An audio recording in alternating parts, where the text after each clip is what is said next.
Bonjour à tous! Amundi a sorti cette semaine un nouvel ETF pour le PEA basé sur le MSCI World. Il y a déjà eu plein de vidéos d'autres youtubeurs sur le sujet, donc je ferai court.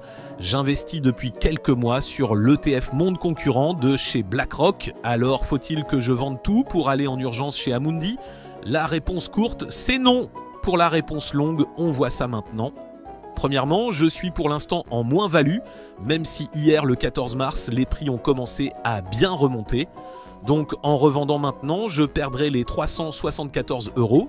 Deuxièmement, je suis sur Boursobank et les frais de courtage sont gratuits pour l'ETF de BlackRock.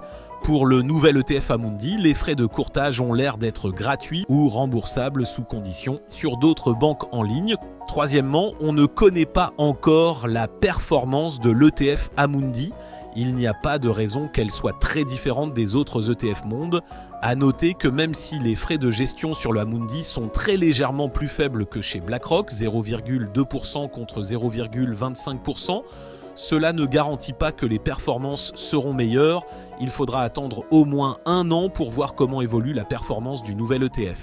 Et enfin, quatrièmement, la taille du nouvel ETF Amundi est aujourd'hui de 94 millions d'euros contre 487 pour celui de BlackRock et 4,4 milliards pour l'Amundi qui avait été créé en 2018. Ces chiffres sont normaux car le nouvel ETF est arrivé il y a seulement quelques jours contre plusieurs mois ou années pour les deux autres. Donc là, pareil, je préfère attendre au moins un an pour voir comment ça évolue. Est-ce que l'ancien ETF de chez Amundi va disparaître au profit du nouveau? Est-ce que celui de BlackRock va arrêter de croître? Je n'en sais rien, donc j'attends pour voir.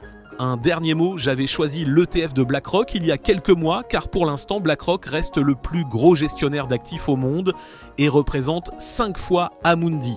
Voilà pour aujourd'hui, à bientôt!